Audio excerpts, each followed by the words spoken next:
Good morning, fantasy baseball friends. It's your old pal Mike Carter here with my old pal. Well, he's not that old, even though he's bald. Dave Funnel. Dave, good morning. Welcome to Breakfast with the Beats. It's our 6th episode already. We're chugging along here on a Saturday morning. And Dave, I have to tell you something. Mm-hmm. The first Saturday that I have not had baseball in more than a month, and baseball season ended this week for me, coaching wise, anyway. And I am really enjoying life here with my coffee, talking baseball with you, and not having to be anywhere in an hour. It's a pretty remarkable feeling. I can tell you're excited for a couple of reasons. One, the smile on your face, I haven't seen that in a long time. And number two, it's actually our 7th episode. You are so distracted about what you don't have to do. This is our James Bond episode right here. James It's our 007. It is. So wow. I very guess time exciting. just flies when you're having fun, you know? That's what it is. How are you this fine morning? I'm doing okay. I know last week I was feeling a little under the weather, and this week I didn't get any better. So one of those week-long spring colds. It's stellar stuff, but I'm okay because we're talking about football. This is all the medicine I need. We're talking about football. Who's Did I tired? say football? You did. You said football. Who's tired, Dave? See, now I'm distracted. Look at me. Okay, let's reset here. Okay. It's episode 7 of Breakfast with the Beats. Dave thinks we're talking about football, and I'm not sure what day it is. Thanks for being here, guys. Well, anyway, welcome to everybody, and thank you for giving us a chance and listening to the show. We feel like we're going in a direction that's been fun, and we're kind of trying to figure out what we want to be when we grow up, just like everybody is, and having some fun doing the show. Dave wanted to report back on the Batavia freshman baseball team here real quickly for you. So we ended up getting our 20th win of the season this week. So winning 20 games in a baseball season when you only play 26 or 27, that's pretty good rate. Unfortunately, we ended up finishing second in conference to our dreaded rivals who beat us last Saturday. And they were a game ahead of us. So we had to sweep the series to win conference, but we lost that game. But I'm happy to report that we bounced back on Tuesday and Wednesday and beat that team. So we actually won the series. So ended the season on a very high note. It was a great time, great group of guys. I'm going to shout them out. I'm going to do a little special thing for them next week on the show. But I had a really great season. It was fun. Learned a lot. I learned a lot. I learned a lot about things probably that I didn't want to know about. I learned a lot about musical artists I don't want to know about. That's what happens when you hang around with a bunch of 15-year-olds a lot of the time. So it was a great season. Shout out to the guys. Shout out to Coach Kyle Chirac. Chirac. I always get his name wrong. He's got a very strange name to pronounce, and the kids get it right, and I get it wrong all the time. So I just call him Kyle. It's Chirac. I always have to remember that. But he's a great coach. Thrilled to be able to do this with him, even though I'm old enough to be his father. So it's a good time. And shout out to you for doing that and the commitment that you make to those kids and the influence. So yeah, I do it all for the money. I'm not going to lie. That zero stipend that I get is really helpful. No, the money doesn't. I wouldn't care about the money in the least. It's so much fun to be able to be around baseball. It keeps you young. So, Dave, we have a few articles that we want to kind of highlight this week for our audience. And every week, as you guys know who have been listening, we highlight about 3 articles per week that catch our eye, things that we're looking at that we think we should share with the audience, things that we're finding on the internet and on Twitter from our favorite MLB beat writers and sharing them with you. And the first one that Dave found this week is about Nick Kurtz. And everybody knows who Nick Kurtz is by now. He was a high pick this year in drafts. But, Dave, the article that you found did a little bit of a deeper dive on him and compiled his statistics over his first 162 games in MLB. What did you find in that article? Yeah, so the article is called Kurtz in Rarefied Air Through 162 Career Games, and it was written by Martin Gallegos. So as of last Monday, he had just completed 162 games in his career. And that's important because that's something that we in fantasy look at as, the 162 game outlook or sample or projection. So if you count that as an entire season, he's hit 284, 398, and 581 with 34 doubles, 3 triples, 44 home runs, 107 walks, 115 RBIs, and 119 runs scored. In short, for fantasy purposes, that is elite. Now, the article also explains a couple of accolades that Kurtz accomplished. So since RBIs became an official stat in 1920, Kurtz is just the third left-handed hitter with at least 30 home runs, 100 RBIs, and 100 walks through 162 career games, joining guys like Ted Williams and Juan Soto. Those guys are good at baseball. Yeah, they're pretty good. And then among all hitters, left-handed or right-handed, since RBIs came official, Kurtz is only the third player with 40 plus home runs and 100 plus walks in their first 162 games, along with Rhys Hoskins and Aaron Judge. And of course, it says Kurtz is the only lefty of that trio, putting him in a league of his own. Wow. So it's insane to me. When the season started, I was worried about his high K rate, and I thought that, he might come down to earth. What's he done? He's dropped that K rate. Mm-hmm. I was worried about his low XBA, but obviously it doesn't matter because he's still posting this season elite numbers. I was worried about his struggles against breaking pitches, but he's turned around and he started to crush them all. I'm blown away by how good this guy is, how young this guy is. And I wonder if we could even see him take it to another level. But he has been by far one of the best players in all of fantasy for over 162 games now. Is he a first-round pick next year for you? For me, yeah, absolutely. If he continues this pace, he's solidified in there. Yeah, number one first baseman off the board with those numbers, easily. Yeah, easily. I was wrong about thinking that he was gonna, take a step back. He's taken a leap forward, I think.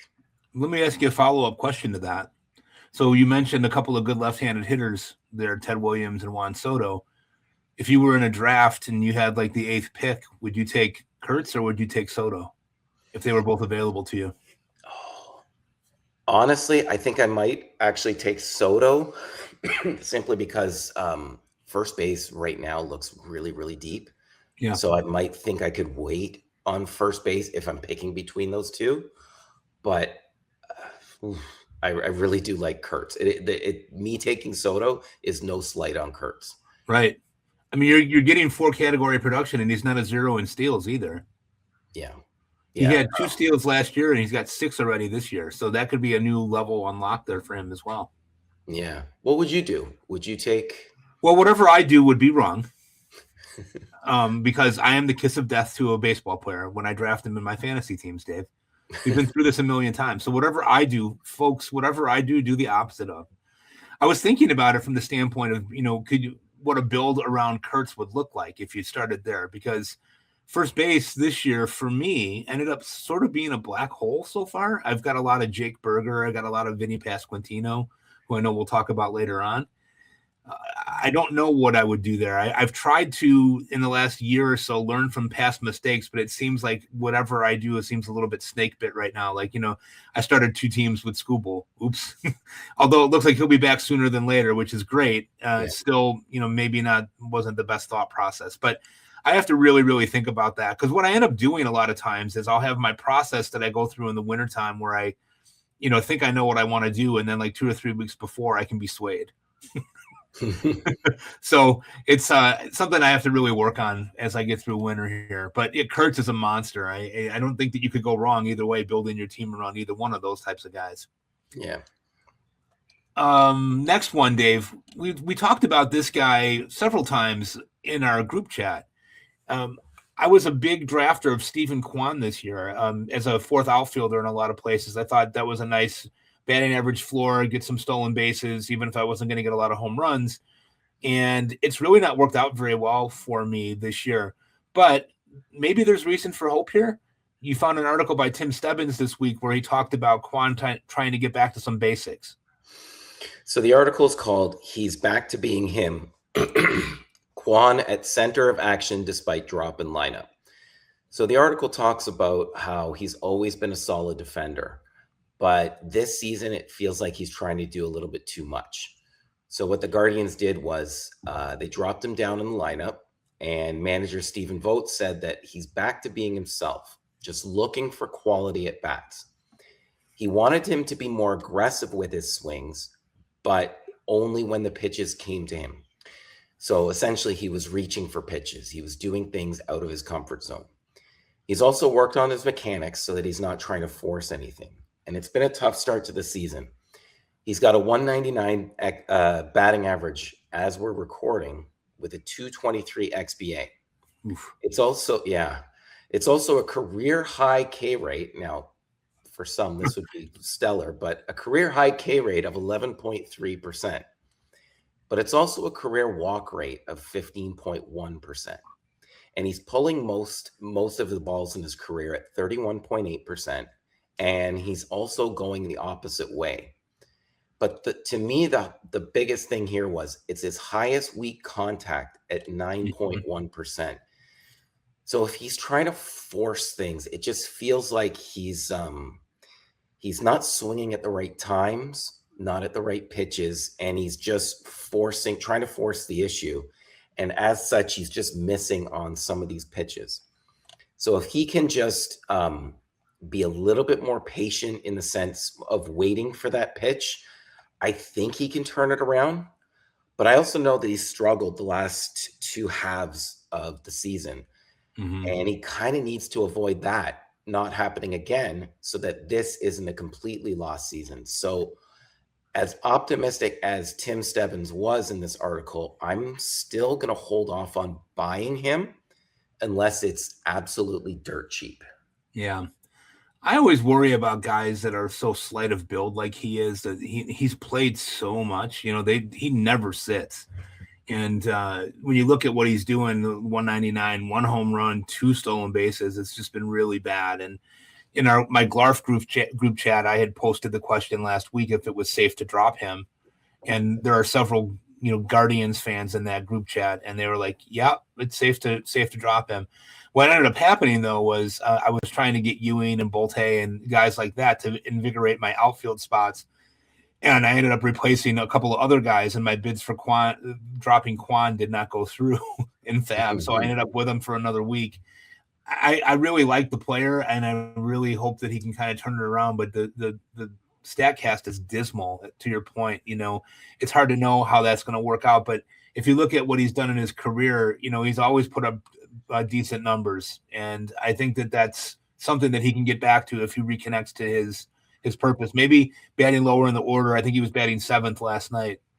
Maybe batting a little lower in the order takes his mind off of all the pressure that he's under, trying to be the leadoff guy, trying to be the catalyst, also trying to be a Gold Glove type outfielder. It's a lot of stress.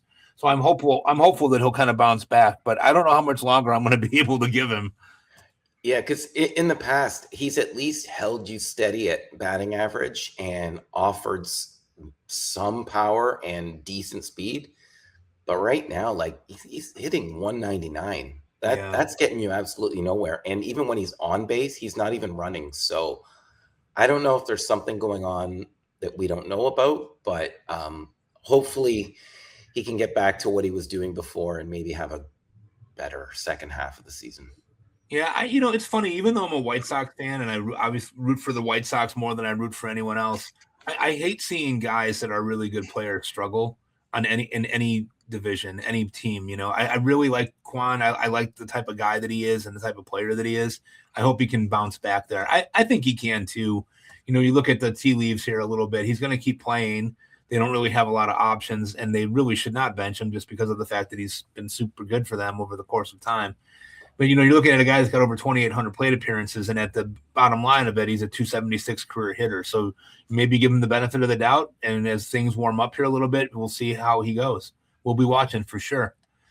Oh, shifting to another squad that has been pretty disappointing this year, I would say. Our good friend Kevin Hastings, I hope he's tolerating this okay. But the Royals have been pretty lousy. The Sox had a 3-game series with them last week and essentially dominated the series, which was surprising. But you have an article by Ann Rogers, who is one of the best writers out there on the beat, talking a little bit about their base running mistakes and a lot of things that are going on there. What did you find there, Dave? Yeah, the article is called "What's Going On with the Royals Base Running," and it focuses in on their running of the bases and how little mistakes are adding up. So it starts off by just going about how disappointing the team is. And they give an example from earlier in the week of how some small mistake can actually just lead to the game getting out of hand. So there was an example of Michael Garcia just not hustling right away out of the box. And because of that, he was unable to turn what should have been a double into an out at second base when he tried to stretch it out and make up for lost time. And it's something so small like that that just causes all the momentum to go away for a team for an inning or for, the rest of the game. Another example was Lane Thomas deciding to try and steal third, and he gets picked off, and he admitted it was the wrong time for him to be aggressive. So I looked into it a bit. The Royals are 29th in baseball with runners in scoring position, and they also have 18 outs on the bases. Wow, that's a lot. Yeah. And they're also 29th in baseball with a 68.8% stolen base success rate. So even when they're doing it, they're just making mistakes and they're not doing it well. So I got two questions to you, Mike. Okay. Are the Royals just unlucky, or is there an underlying issue with them? And question number two, as a baseball coach yourself, how much would these blunders hurt you? Well, I don't know how much I believe in luck a lot of times anymore. I think the underlying issue for me with the Royals really has been that they're just not getting much production from the middle part of their lineup. I mean, Salvador Perez, Vinnie Pasquantino, and Carter Jensen have struggled in being able to produce runs. And so you've got Michael Garcia at the top of the lineup and Bobby Witt. Obviously, there's not enough superlatives to really talk about what Bobby Witt Jr. does on a daily basis. He's just a phenomenal player. But they don't have a lot of depth, and they have outfield issues. They went out in the wintertime and they acquired Isaac Collins from the Brewers at the cost of Angel Zerpa, which is an interesting trade. And now Zerpa's had Tommy John, or is going to have Tommy John if he hasn't already. But they're living with Isaac Collins, Kyle Isbell, and Jack Caglione, who has not done much of anything so far in the outfield. So you're kind of waiting for them to start performing, but I think that it will come around. But they're 20-31 already at this point, and I think that it's fair to call them a fairly colossal disappointment. There were some pundits who thought that they would contend for the American League Central crown, and it doesn't look at this point. I mean, obviously, there's still 2/3 of the season to go, but it doesn't look at this point like they're going to be in that battle unless something changes. But to your second question, Dave, as a coach, those are the things that you preach. And you have to be smart on the bases. You have to be able to take extra bases. And hustle is a non-starter for me. If you don't hustle, then you sit. We've had situations this year where guys have not run on ground balls and we benched them. The lesson to be learned there is when your butt hits the bench, that sends a message to your brain. I don't like it. I don't want to be here. What do I need to do differently? Well, those are things that you can always do. It takes zero talent to hustle. It takes zero talent to be able to figure out taking an extra base. But people struggle with that, and they become in a situation like what happened with Thomas, where he's trying to make something happen because they're struggling to be able to put runs on the board, and he makes a bad decision in the essence of trying to do something to get the team jump started. So we always preach to the boys at school. We have a rule of 5. And the rule of 5 for us is if we can hold the other team to under 5 free bases, that's walks, that's hit by pitches, that's errors, that's being able to hit the cutoff man so that you don't, give up an extra base on a hit. Those are things that really do add up. And we keep track of those. If we keep a team to less than 5 of those, and if we get more than 5 of those, we win about 83% of the time. So 5 out of 6 times you're going to win when you do those things. Now that sounds very elementary. I know that. And people are like, well, duh, Mike. Yeah, of course. But those are things that you practice. You practice base running. You practice the mentality of, hey, we're reading the ball that's in front of us. So if you're on first base and there's a ball that's hit directly to the center fielder on 2 hops, you're not coming around second like a bat out of hell trying to get to third base. It's right in front of you. You have to be able to learn how to read those situations. And coaching really does help with that. So you would think that maybe that would be something that they would be talking about. I mean, major league staffs have coaches for everything now. They've got base running instructors, they've got infield instructors, they've got outfield instructors. I'm sure that that's something that they're working on internally. the thing is that they have some guys that are historically really good base runners, guys that are Bobby Witt Jr., Garcia is historically a good base runner. Isaac Collins last year showed that he was too. Isbell's actually a really good base runner, even though it doesn't show up in steals. So you think that maybe they would be able to get that right. But I look at that lineup, Dave, and I'm like, egads, there's some guys in there that are playing regularly where you're like, should this really be happening on a team that wants to be competitive for the top of the league? And I just don't think that they can. And it's funny to me too that they're struggling because they moved in the fences to help this offense, but it looks like it's actually hurting them. Yeah, it does. I mean, you're in a situation where you're trying to figure out ways to scratch out wins. They have to kind of get back in that column. They have some decent. Their pitching staff's decent. They're okay on the rotation, and the bullpen has not been great. But Urseg looked like he was kind of coming around here the last week or so. But they just can't put together anything and win a game. They're just really struggling to be able to do that. So you look at what they have there, and the answers are probably internal. I don't see them going out and making big trades, although I did see something. It might have been a joke. I have a hard time with that on Twitter. I see things in passing. I'm like, what? But there was a report that the Royals were listening on Bobby Witt Jr. and count me in. Oh. I hadn't heard that. No. Yeah, I find it hard to believe. I mean, they just signed him to a long-term contract. They seem to he's the building block. He'd be a building block at any team you want to.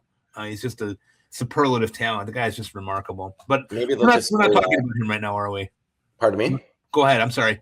Oh, I was just going to say maybe they should go back out and reacquire MJ Melendez. Oh my God, I just spit out my coffee. What? Speaking of coffee, what is that mug? Oh, it's from an old Disney movie. It's a dinosaur. Oh, I was going to say, it looks like a dinosaur's foot. Yeah, it's from The Good Dinosaur or something, I think it is. But wow, it's my professional mug. Oh, we brought it home. Professionalism. Brought it home for the weekend. Mm-hmm. I showed up at a staff meeting once with this, and people were just. I'm sure that they laughed at you vigorously. Yeah, and I said, I teach kindergarten. What else would I be drinking coffee? I teach kindergarten, and because you teach kindergarten, I can tell you that whatever coffee you put in that is going to be drunk cold when you get to it, because there's no way you're drinking any hot coffee with kindergarten kids. That's why I like iced coffees, because it's always cold. That's awesome. It's a cool mug. For those of you who can't see it, this is a big dinosaur. I don't know what they call it, a foot. It's not a paw, right? Dinosaurs don't have paws. Yeah. Dinosaur foot, green dinosaur foot with green toenails on it. It's pretty cool. It looks like it's as big as your head. It's close. Yeah. All right. With that, we're going to take a commercial break so Dave can refill his coffee mug, and we will be right back. All right, Dave, we're back, and we're going to try a little new segment here. We've not done this one before. It's called Let's Go Shopping. Now really seems to be a perfect time to buy in our fantasy baseball leagues. And you see a lot of people on Twitter and on the internet that are talking about going on spending splurges and where they're at with that. Before we do that, though, Dave, how much fab do you have left in your leagues? I meant to ask you that earlier. It's surprising. I actually have $85 out of 101 in one league, and then 876 out of 1,000 in my TGFBI. Is that usually where you are? Or is that more, or is that less? I usually don't spend early. I try and trust the process that I've done to get the team that I did, and I usually wait a bit. Mm-hmm. So I typically don't splurge on big names right away. But this year, TGFBI, I'm near the bottom. So I kind of wish I had spent a little bit more. Uh-huh. I do put in bids for players just to keep them honest, just in case. Yep. But I don't put in like the really high bids just to get that guy usually at the beginning. It's funny to me because I was kind of in the same boat. And then last weekend, I spent quite a bit on guys like Ewing and Bolte, like we were talking about before. And Roki Sasaki, I picked up in a few places, but I still don't have a great feel for how to do fab. And even though I look at the other players in my league and what they spend, and historically know, like in Glarf, we've had the same group of people in there for 3 years now, and look at what they're doing. I have a hard time always getting a read on that. So My problem, though, is that when my guys struggle, like I had Josh Lowe in a league. Obviously, Josh Lowe just got sent down last night, as you reported earlier to me today. I end up spending too much money on guys that I don't know enough about. So I'm like, oh, AJ Ewing, he's good. I know he's a prospect. I'll spend $130 on him and then not be 100% sure about what it is that I'm buying, you know? And so I really have to work on, now that school is out and baseball is done, I really got to work through a better fab process. But I have in some leagues I have about what you have, but some of my leagues I have about 65% of my fab left. So I think I'm still in good shape there. What I'm going to get with that, I don't know, but I'm really kind of still waiting on players that I drafted to perform better. And I'm getting to a point now where it's, you know, it is Memorial Day weekend here. Mm-hmm. That's the time, right?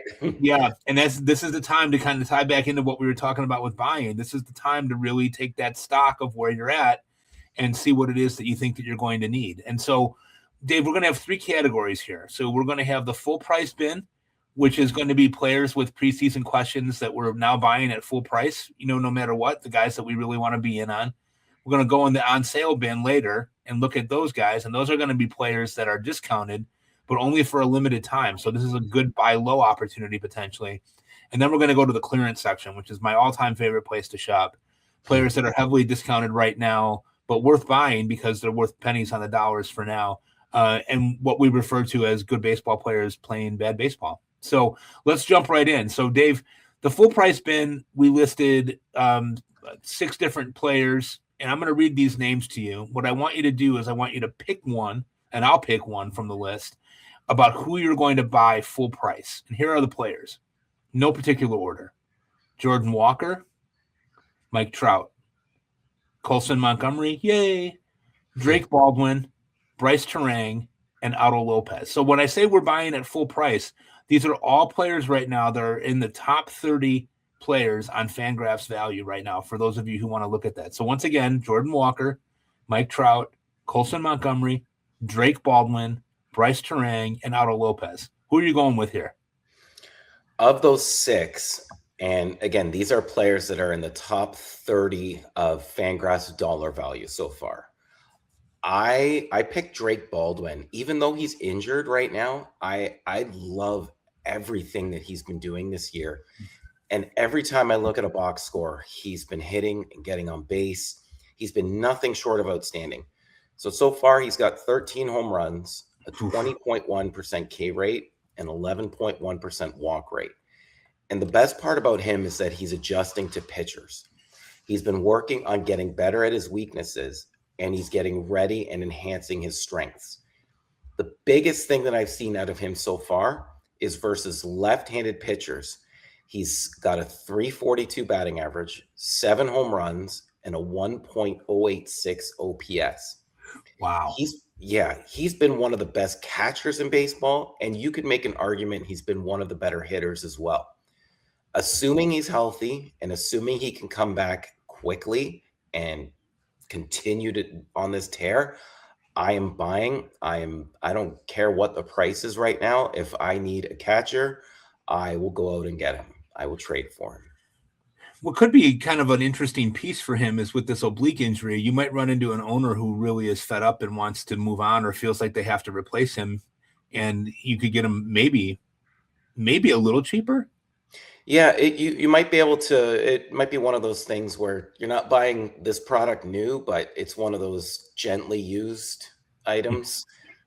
The pair of shoes was worn only once, so maybe you get a slight little discount. But either way, I'm buying.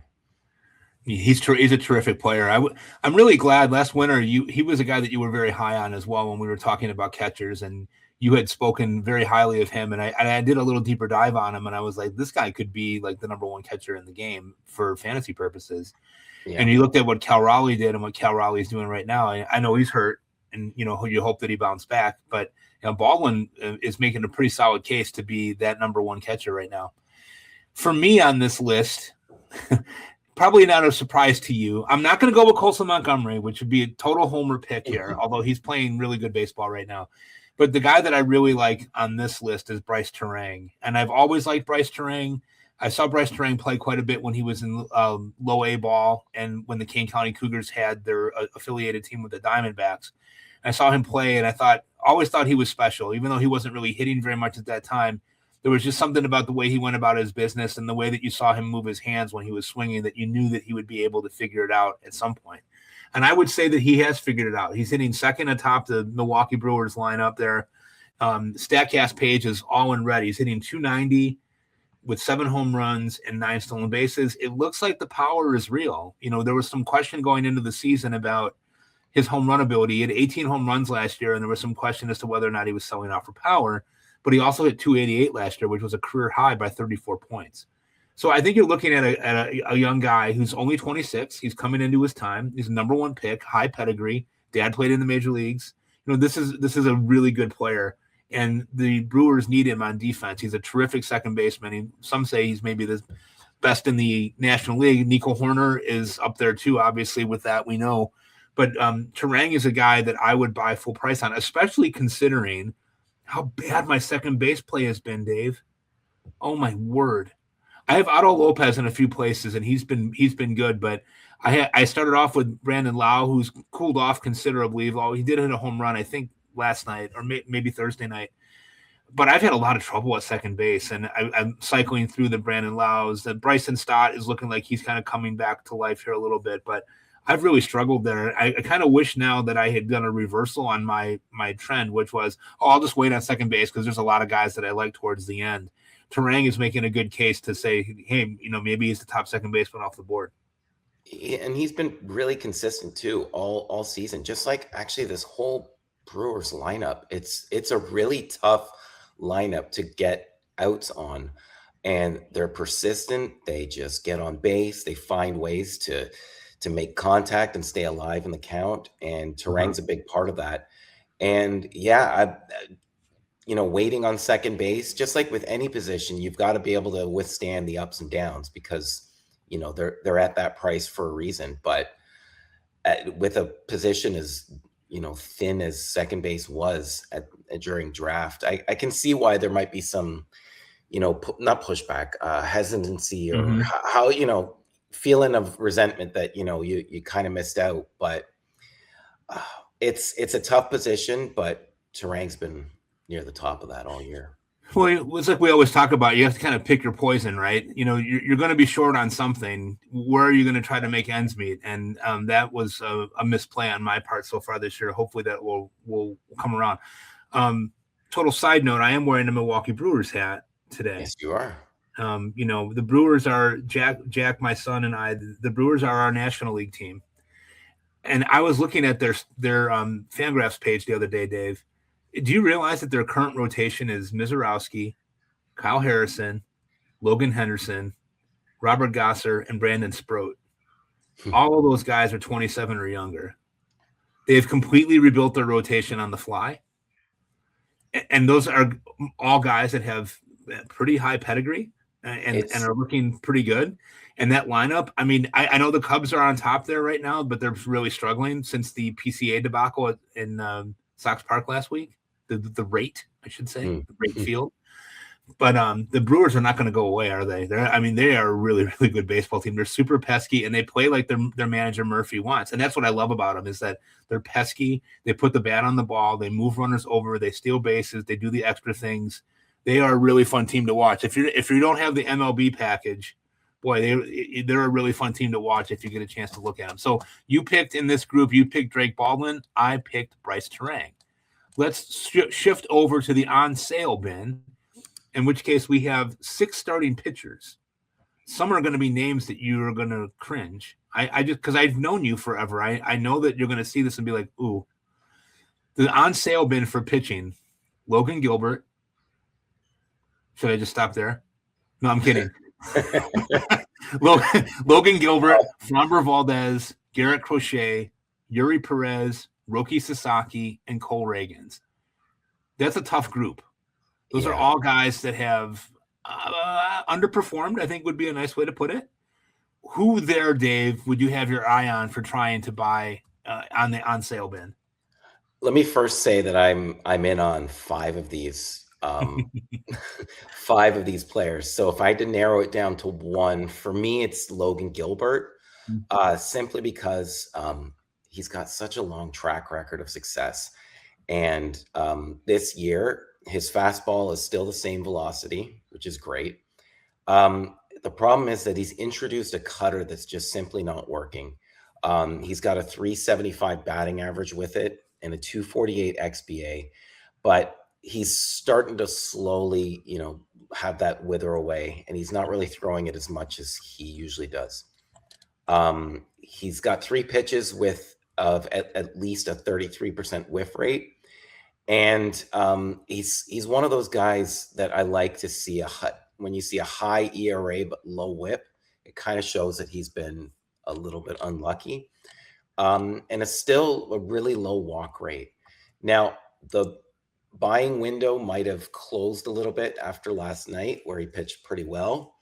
But if I'm buying someone on sale here, I'm running to the store, I'm picking it up. I'm not even going to ask for the receipt in case I want to return it. I'm taking it and I'm going home and I'm putting him right in my fantasy roster.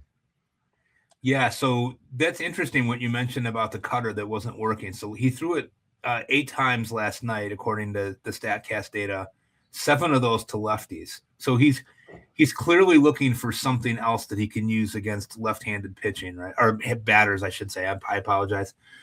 But I like to see, when you look at it, his four-seamer is still averaging about 95, and velocity is important. But you can see, if you look at what he's done over the last couple of games, what he's done. He's upping the fastball usage.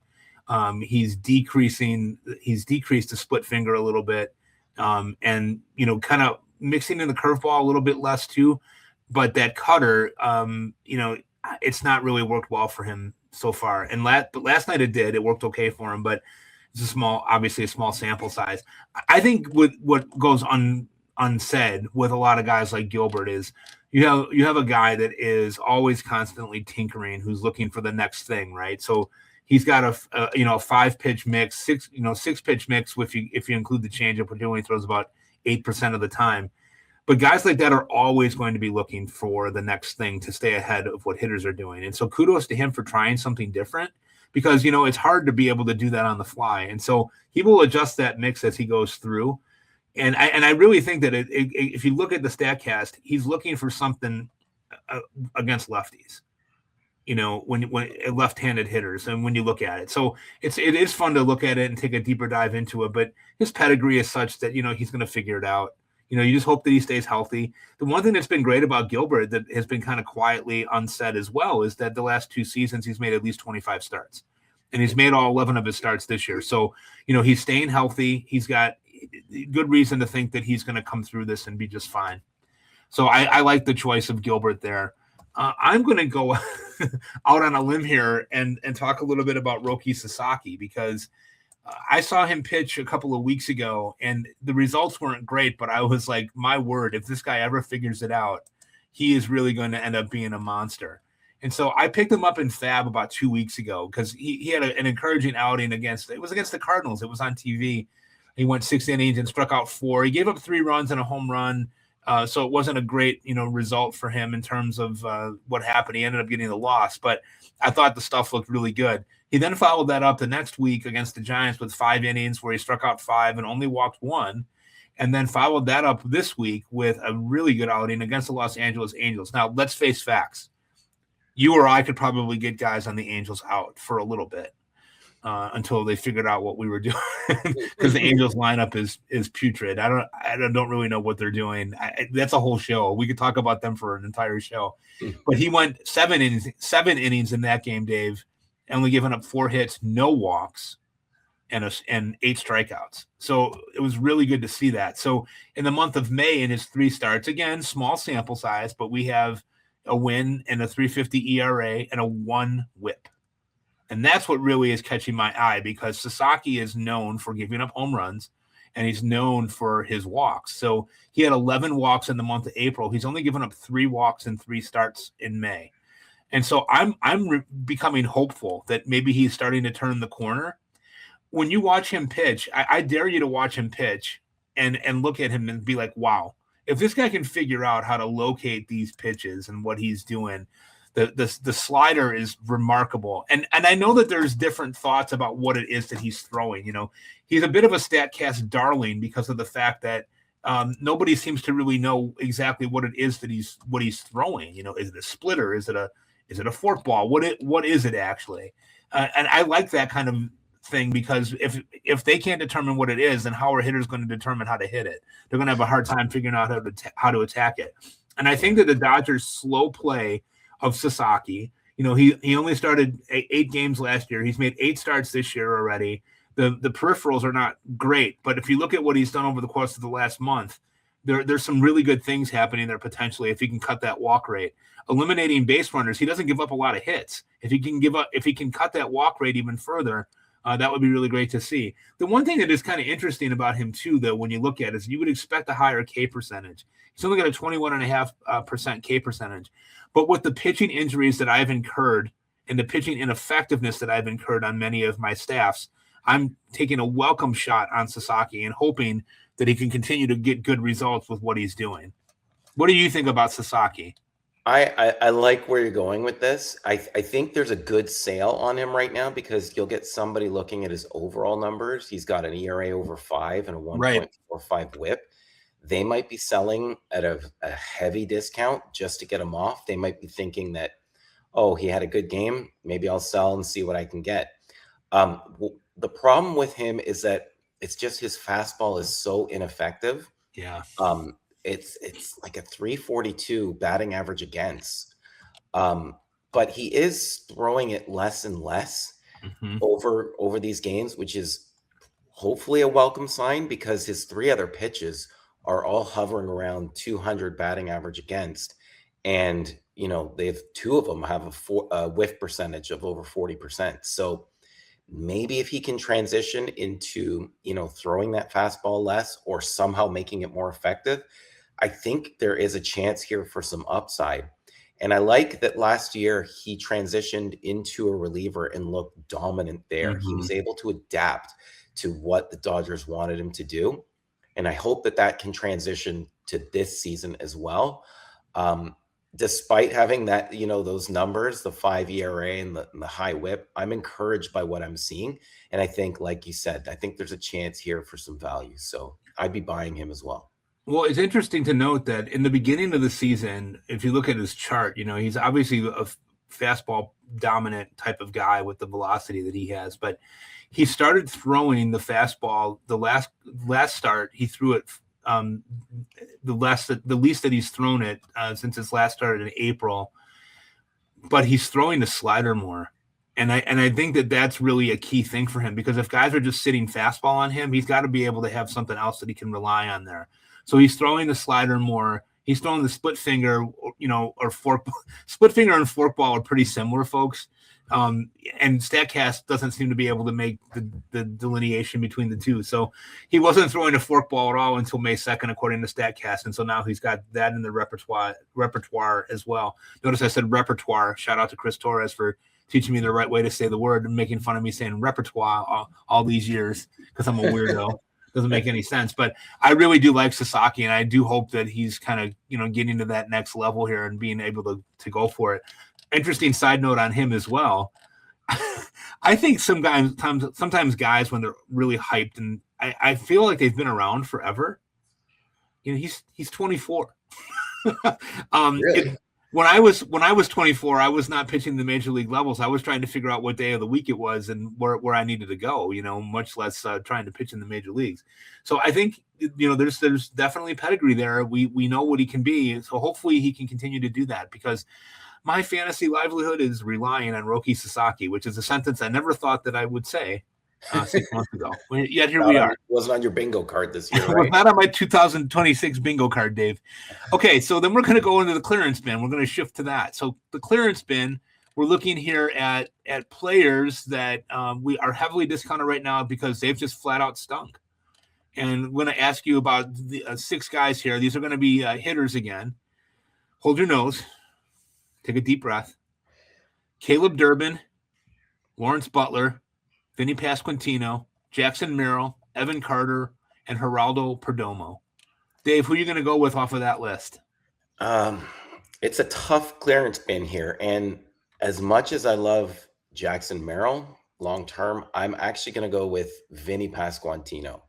And just simply because I refuse to believe that he is this bad. He's got over 200 plate appearances, which is actually a pretty big sample. And he's batting under 200 right now. And he just can't seem to hit anything. He's got three pitch types where he's batting around 200. Mm-hmm. And his XBA doesn't really show that he's deserving of more, but he is slightly unlucky. The good news is, though, he's got a 26.8% pull air rate, which is pretty good. And it's similar with his batted profile for where he's, directionally putting the balls. He's just getting under the ball at 37.7% rate. Easy for me to say.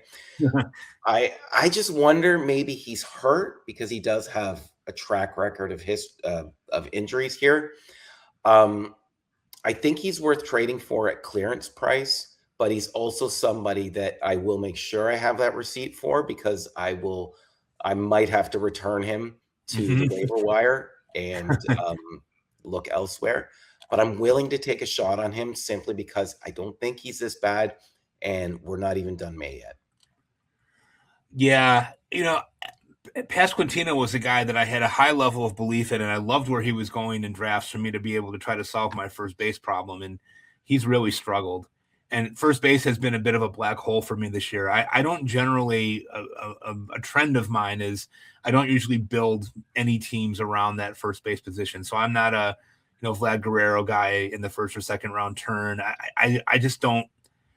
I feel like I need more, and maybe I should really reflect on that and go about that differently, because in places where we do snake drafts, I don't really pay attention to first base until later, like eighth round, 10th round, somewhere in there. And I might need to really think about that. I know we were talking about Nick Kurtz earlier. It's got me thinking like maybe I need to rethink that strategy. But yeah, I think Pasquantino will come around too. He's just too good to be this bad. And I know we talked about this a few weeks ago, but it has been flat out cold this spring everywhere. Last night, it's the end of May, and we had the senior night for our varsity baseball guys at our local minor league baseball field, and I had Under Armour on. It was cold. And the temperature says it's 60 degrees, but it's not 60 degrees. It was chilly. It was really, really cold. And so I do wonder, and I know Kansas City has been wet and rainy, and you got to wonder if maybe some of that is at play here with guys not feeling loose and not feeling super comfortable. It's funny what happens when the temperature turns to 80 degrees every day and it's sunny out, how these guys start to heat up. They're almost like flowers in a way. Speaking of flowers, a guy that I would really like to see start doing something, for the love of God, David, Jackson Merrill, please come back to us. Where are you? He has really struggled this year. He's hitting 203, 4 home runs, 9 stolen bases. I thought he was a good buy low. I bought him, rostered him. I shouldn't say bought. That's a terrible word to use. I rostered him in my Tout Wars league. Dave, are you sitting down? I'm going to tell you this, and you're going to use this against me sometime like on Wednesday morning when I'm still waking up, and you're going to use this as a barb to harm me. But my starting outfield in that league was Fernando Tatis and Jackson Merrill were my 2 benchmarks for outfield. I'll let you guess how that's going. It might be the worst Tout Wars team in the history of Tout Wars, and I say that in all seriousness. But Merrill has just been really lousy. And you look at what he's doing this year, and you wonder, like you said, anytime you have a guy that's underperforming, you start to wonder about underlying injuries. And I know that he's playing banged up right now. He did pinch hit last night. It sounds like they're not going to put him on the IL for this, but it seems like when you look at the spray chart and you look at the rankings and things on StatCast that he's kind of gotten away from what he was really good at. When you go back to his rookie season in 24, this is a guy that was spraying the ball all over the field, gap to gap, not a big home run guy, 24 home runs though that year. That was a pretty sweet deal for him. And I wonder if maybe that's a little bit overwrought, but he's hitting 203 right now. His expected batting average is 30 points higher at 235, which is still not great. There's a lot of blue on that StatCast page. And what troubles me the most is that his strikeout rate keeps going up. So when you go back to 2024 and look at it, his strikeout rate was 17%, which is outstanding. Then last year it was 22%, which is livable. And right now it's almost 26%.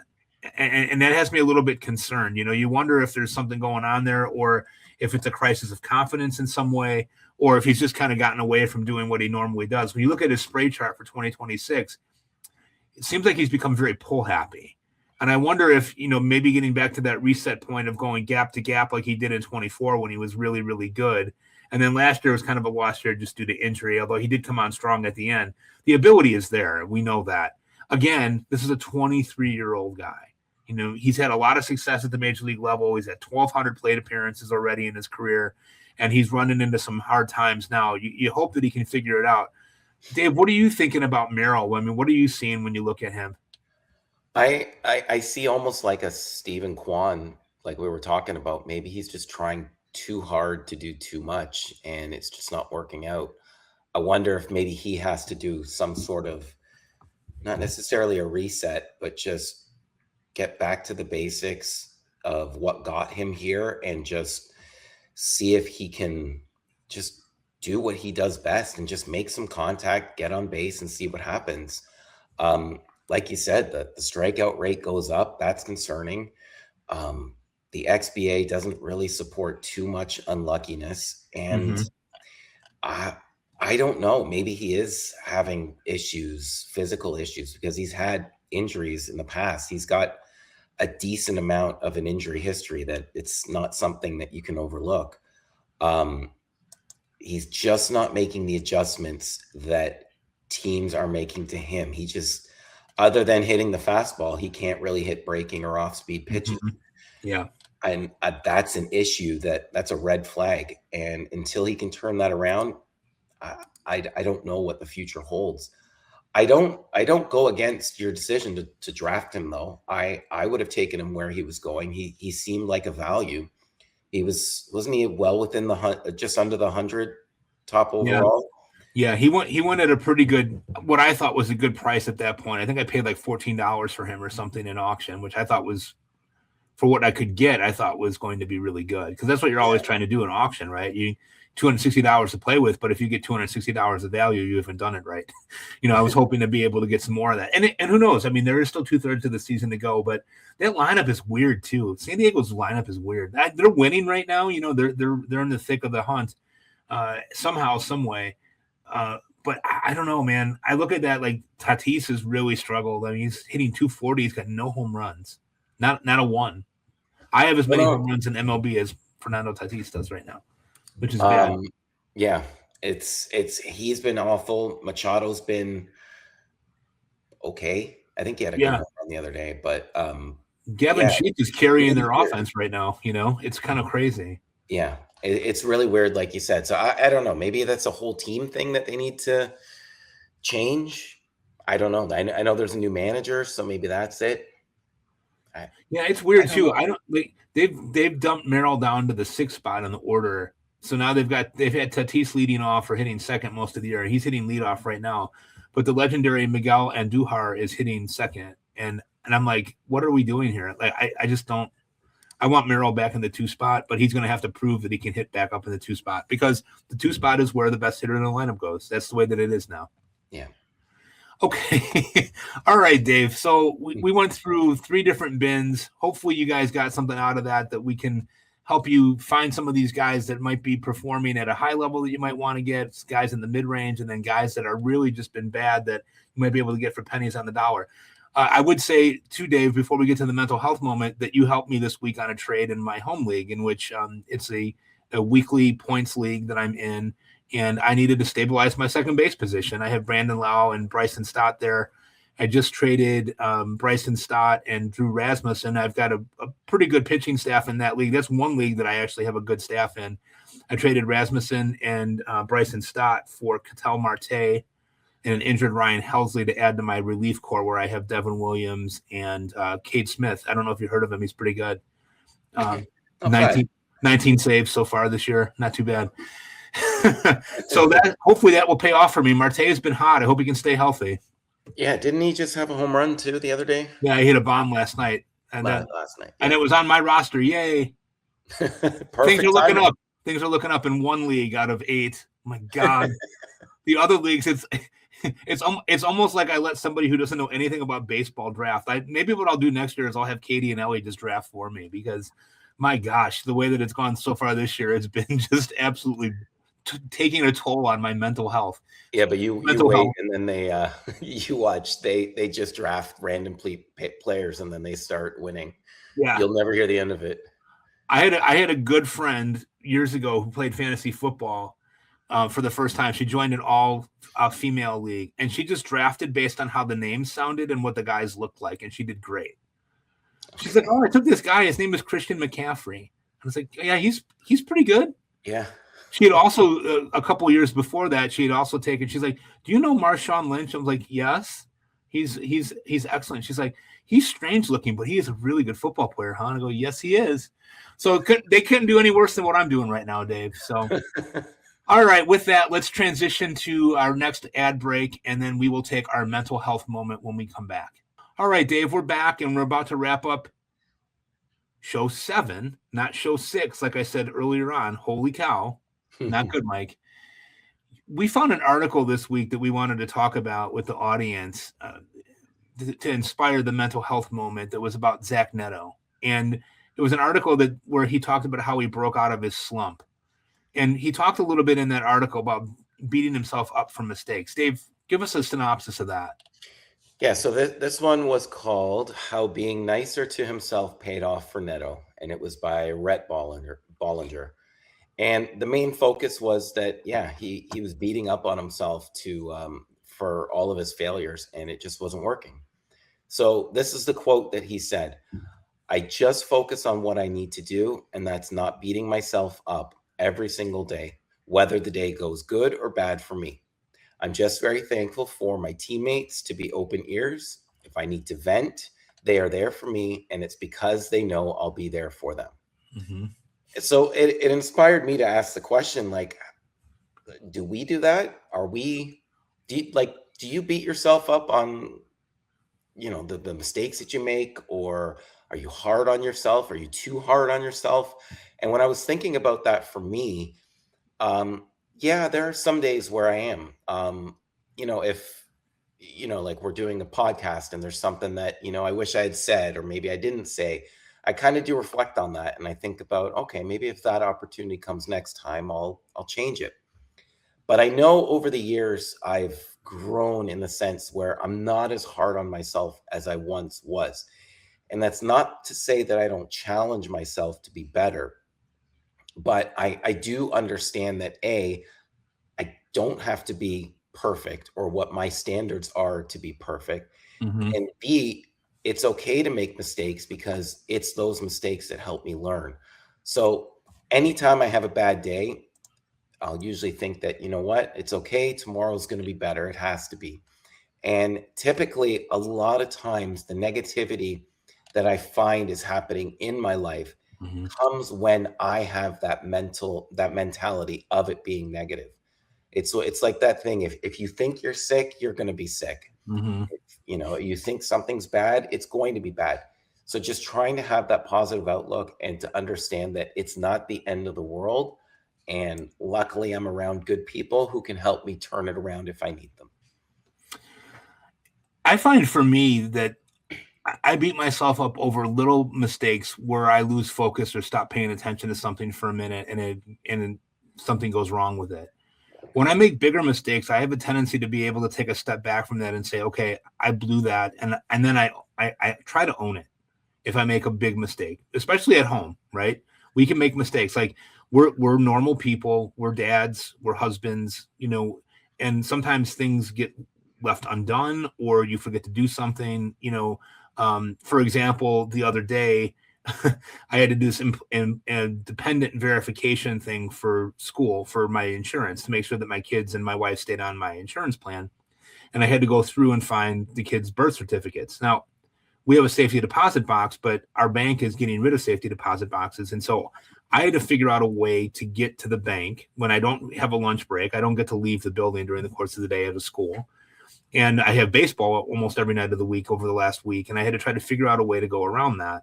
And so what I finally did was I asked Katie if she could go over there after work one day to pick that up for me. I don't like asking people for a lot of favors, even if they're close to me, because I just try to get it all done. But I cut it really close to the wire on that. I was like within, a day of having my, insurance lapse on my kids because of the fact that I had just been putting it off because of the fact that I was busy and then was not able to get over to the bank during bank hours, which are not teacher hours, as you and I both know. It's really hard to be able to do things like that depending on what your career is. And so I was really beating myself up about that. I was like, Mike, how could you be so stupid? You got all these things going on. This is more important than that. So shifting the priority to that, it has to be the important thing. And I miss things like that sometimes. And so that's where I tend to beat myself up on things. But the one thing that I find that really helps me with not beating myself up too much is coaching baseball. Because you want to talk about a game that's based on failure. I was talking to the boys about that yesterday in kind of our year-end wrap-up, and I brought that up. You could be a millionaire playing a kid's game and fail 70% of the time. If you or I fail 70% of the time at work, we're not going to be employed. Yeah. So it's kind of keeping things in perspective. Obviously, we're not major league players, nor was I ever meant to be. But at the same time, I think you have to take that with a grain of salt and realize that failure is a great opportunity for you to learn and to prepare for the next time you have that. So then the next time that situation comes up, then you know what to do and you get it right. So, like for example, this past week, we had a situation where it was back and forth with our rival. And we had scored 3, and then they scored 3 to tie it up. And we were in the bottom of the 6th inning. And our 3-hitter was up, and he hit a 2-hopper to the shortstop, runner on third. The guy at short didn't even look at the guy at third and threw to first. And so we scored the go-ahead run. We ended up winning that game 4-3. That kid was devastated that he had made it out in a key situation. And I said, hey, you need to take a step back. Don't throw your helmet. Understand what you just did. If we go and get 3 outs in the next inning, we go home winners. We won the game. So while you didn't get a hit and you're worried about your personal success and your batting average, which all kids are worried about, look at the fact that we won the game because of something that you did. You put the ball in play at a key moment, and we were able to score a run for doing that. That's how you win baseball games. It's not rocket science. And so it's learning those types of things. So the next time he's in that situation this summer when he's playing with his travel team, I want him to realize, hey, maybe Coach Carter is right about that. Like, hey, I moved a runner over or whatever. Instead of thinking about making it out, I did something that was productive and work through that. So I'm always trying to coach the kids on not beating themselves up for mistakes. You're going to strike out. You're going to drop pop-ups. You're going to make physical errors in the baseball game. Can you limit the mental errors and kind of work through that stuff and stay focused on the thing that you're doing? Because the one thing that I always talk about with you and talk about with other people is, can we have enough presence of mind to stay present in the moment and not worry about the 25 other things that we got to get to and what's going on? Can we stay present in that moment? And then the next moment that presents itself, can we stay present in that moment? And so I think I beat myself up a lot more when I was a younger person. And I think as I've gotten older, I've had the benefit of saying, okay, how serious of a screw up is this? And did anybody get hurt? Did I lose money because of this? And whatever it might be, and really kind of keep it in perspective. And so that's what I'm always trying to do, is to try to keep things in perspective. Even at the end of the day, when I'm down about my fantasy teams like I am now, I can joke about it because it's a diversion. Fantasy baseball is not real life. That's why it's called fantasy baseball. It's supposed to be fun. It's supposed to be enjoyable. And even when it doesn't go your way and your team stink like mine do right now, I'm still having a great time. Look at all the people I've met because of my love of fantasy baseball. Look at the opportunities that I've had in this quote unquote industry to be here and to do the show with you and to write for a couple of different websites and meet a lot of my dreams doing that by just being present in the opportunity and realizing that there was an opportunity. So I'm trying, Dave. I'm trying. You had a nice quote by Ken Griffey at the end here too to kind of close out the show. What was that? Yeah. So last week, when you asked me if I had any final comments, I had nothing to say, and I thought about it afterwards. And actually, reflecting on like I was just talking about, I thought, what can I do better next time? So I thought that, what if at the end of these shows I could have a baseball quote. Something that someone said something about baseball that kind of resonates with us. Could be funny, could be thoughtful, could be whatever. So this week it was by my favorite player of all time, Ken Griffey Jr. He said, quote, "You lose, you smile, and you come back the next day. You win, you smile, you come back the next day." And I thought that was perfect for the topic that we were just talking about. It's no matter what happens, you come back the next day. Yeah, I love that. I love that. He always had such a good perspective on that, and he was always full of vim and vigor playing the game, wasn't he? He's just a terrific player. There was not much he could do wrong in my eyes. No, even when he was old and on the White Sox at the end, there were still moments where you're like, "Whoa, that guy, that's still in there," you know? Yeah. I remember the what they called the blackout game in 2012, I think it was. The White Sox were maybe 2008. I'll have to go back and look at it, but the Sox beat the Twins 1-0 to get into the playoffs behind the legendary lefty John Danks. And Jim Thome hit the home run in like the 7th inning or whatever that put them up 1-0. But there was a play at the plate where Griffey threw a guy out on a medium sacrifice fly type of fly ball to center field. And he threw the ball to Przinski, one hop to plate. It was a perfect throw. And I was like, I remember thinking, I was like, that dude's still there, man. Like that, he's still, when he needed the channel, when he needed to have it, he had it, you know? So always a great player. But all right, Dave. Well, with that, we wrap up show 7 of the baseball. Blah, blah, blah. Try that again, Mike. Breakfast with the Beats. Not enough coffee yet. Got to get another cup in here before we get out to do the yard work this afternoon. What are your plans for the weekend? You got anything going on? It's raining here all day, so whatever we do, it'll be indoors. Some cleaning and just moving some stuff. Just little things here and there. Nothing exciting. No deck work. No flower planting. Not today, at least. No, that's what I have in my future, pal. But with that, we'll let you guys go. Thank you again for joining us this week. It's been a pleasure to be able to do the show with Dave and to present this to you guys. We're still learning how we want to do it and how we're working together, but we appreciate you guys taking the ride with us. Happy Memorial Day weekend to all of you. I hope that you're able to have a wonderful weekend and remember why we have that weekend and enjoy it. Until next weekend, peace. We will talk to you soon.